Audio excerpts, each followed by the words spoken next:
السلام علیکم۔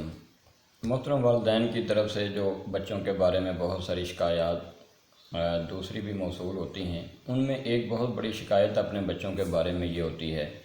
کہ بچہ ڈھیٹ ہے یا بچی ڈھیٹ ہے، اور یہ بات نہیں مانتے، یہ کہنا نہیں مانتے، اور یہ اپنی پڑھائی میں دلچسپی نہیں لیتے وغیرہ وغیرہ۔ ڈھیٹ کی تعریف میں اور ڈھیٹ کے ضمن میں بہت ساری باتیں پیرنٹس اپنے بچوں کے بارے میں اکثر اساتذہ اکرام کو اور مجھے بتاتے رہتے ہیں۔ اس سلسلے میں سب سے پہلی میں یہ گزارش کرنا چاہوں گا کہ ڈھیٹ بننے کے جہاں بہت سارے دوسرے اسباب ہو سکتے ہیں، ان میں ایک بہت بڑا سبب ہمارا اپنے بچوں کو ڈھیٹ کہنا ہے۔ یعنی آپ اس بات پہ غور فرمائیے، یہ جو ہم بار بار بچوں کو کہتے ہیں کہ یہ بہت ڈھیٹ بچہ ہے، تم بہت ڈھیٹ ہو گئے ہو، تم میری بات نہیں مانتے، تم نماز نہیں پڑھتے، تم وقت پہ کھانا نہیں کھاتے، تم وقت پہ ہوم ورک نہیں کرتے، تم وقت پہ اکیڈمی نہیں جاتے، یا وقت پہ جو کام بھی تمہیں کہا جائے تم وہ بات ہماری مانتے نہیں، اور تم بہت ڈھیٹ بنتے جا رہے ہو۔ اور پھر یہی شکایت اسکول میں کی جاتی ہے، یہی شکایت اساتذہ کو کی جاتی ہے۔ میں والدین سے یہ سوال کرنا چاہتا ہوں کہ کیا آپ کو ڈھیٹ کا مطلب پتہ ہے کہ بچہ کب ڈھیٹ ہوتا ہے، بچے کو کب یہ ٹائٹل ہم دے سکتے ہیں؟ اور اس سے بھی اہم سوال یہ ہے کہ کیا آپ کے بچے کو پتہ ہے کہ ڈھیٹ کیا ہوتا ہے، ڈھیٹ بچہ کس قسم کا ہوتا ہے؟ اور ہم اس کو کہہ کے کہ تم ڈھیٹ بنتے جا رہے ہو، ہم اس کو ڈھیٹ بناتے ہیں، لیکن کیا آپ نے کبھی یہ کوشش کی کہ بچے کو اس بات کا علم ہے، بچے کو ڈھیٹ کا لفظی مطلب پتہ ہے؟ ہرگز نہیں۔ اگر ہم کوئی سروے کریں، اگر آپ صرف اپنے بچوں سے یہ بات کنفرم کر لیں کہ اسے ڈھیٹ کا مطلب پتہ ہے، تو آپ کو بڑی حیرانگی ہوگی کہ بہت سارے بچوں کو، تو حتیٰ کہ بہت سارے بڑے بچوں کو بھی،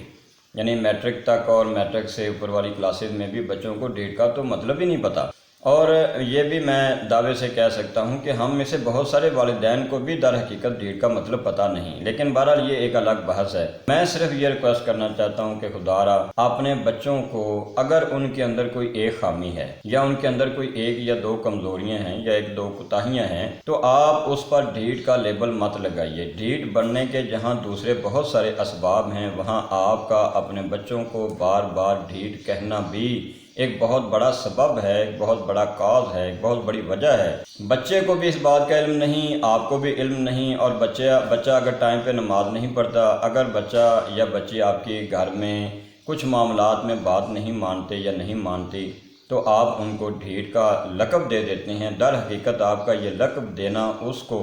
اگرچہ اس میں ڈھیٹ ہونے کے کوئی علامات نہ بھی موجود ہوں، تو آپ کا یہ اس کو بار بار ڈھیٹ کہنا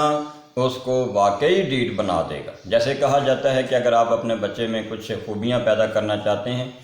تو آپ صرف ایک کام یہ بھی کریں، یعنی دوسرے کاموں کے ساتھ ساتھ آپ یہ کام بھی کریں کہ بچے کو آپ وہ اچھا ٹائٹل، وہ اچھا نام دینا شروع کر دیں، اور اس اچھے نام سے پکارنا شروع کر دیں۔ مثال کے طور پہ اگر آپ یہ چاہتے ہیں کہ آپ کا بچہ حافظ قرآن بنے، تو آپ اس کو حافظ صاحب کہنا شروع کر دیں، حافظ جیسی عزت اس کو آپ دینا شروع کر دیں، تو وہ بچہ انشاءاللہ العزیز قرآن مجید حفظ کرنے میں بہت ساری آسانی محسوس کرے گا، اور آپ کی توقع سے بھی بڑھ کے ہو سکتا ہے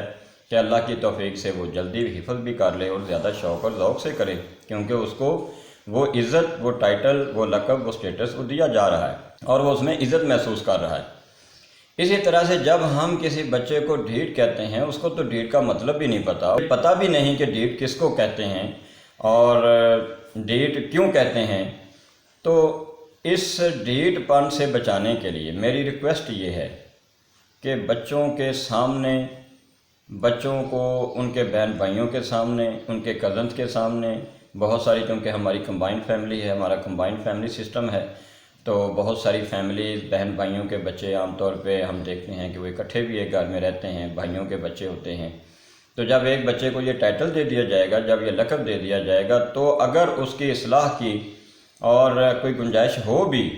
تو بھی وہ، یعنی اس کے امکانات بہت معدوم ہو جاتے ہیں، بہت کم ہو جاتے ہیں۔ تو بچوں کو ڈھیٹ مت کہیں، خاص طور پہ سب کے سامنے۔ جو اس میں کوئی کوتاہی آپ دیکھتے ہیں، جو اس میں کوئی کمزوری آپ دیکھتے ہیں، آپ اس کو اس کمزوری سے بچانے کی کوشش کریں۔ اگر بچہ وقت پہ نماز نہیں پڑھتا ہے، یا نماز پڑھتا نہیں ہے، یا نماز میں کوتاہی کرتا ہے، یا بچی ہے تو وہ کرتی ہے، تو آپ اس کو نماز کے ترک کرنے کے، نماز چھوڑنے کے نقصانات سے آگاہ کریں گے۔ آپ کو قرآن اور حدیث میں بچوں کی تربیت کے ضمن میں کہیں بھی یہ جو ڈھیٹ کا لفظ ہے اس کے متبادل آپ کو عربی میں کوئی لفظ نہیں ملے گا، اس لیے کہ یہ بچوں کی عزت نفس ہے، اس کا ہم سب نے خیال رکھنا ہے۔ تو جہاں یعنی اگر بچے واقعی ڈھیٹ ہیں تو ان کو اس مرض سے اور اس کمزوری سے بچانے کے لیے جہاں دوسرے بہت سارے ہم نے کام کرنے ہیں، وہاں میں آپ سب سے یہ گزارش بھی کروں گا کہ بچوں کو ڈھیٹ کہنا بند کر دیں، کیونکہ ڈھیٹ ایک ایسا لفظ ہم نے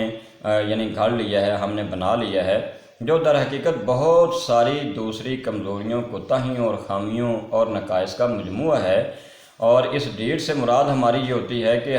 یہ بچہ یعنی اب یہ کہنا ماننا چھوڑ گیا ہے اور یہ ہر کام اپنی ضد سے کرتا ہے، اپنی مرضی سے کرتا ہے، گویا اس میں ضدی پن بھی ہے، یہ نافرمان بھی ہے، یہ بے نماز بھی ہے اور بے حس بھی ہے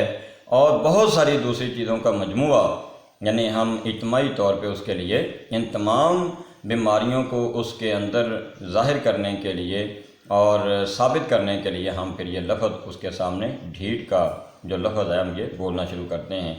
تو اس لیے خدا را یہ شکایت اس کو آپ یعنی اساتذہ کرام سے یہ شکایت کرنے کے لیے یا دوسروں کے سامنے کہنے کی بجائے آپ اس کو اوائڈ کیجئے۔ اللہ تعالی ہم سب کا حامی و ناصر ہو۔ السلام علیکم۔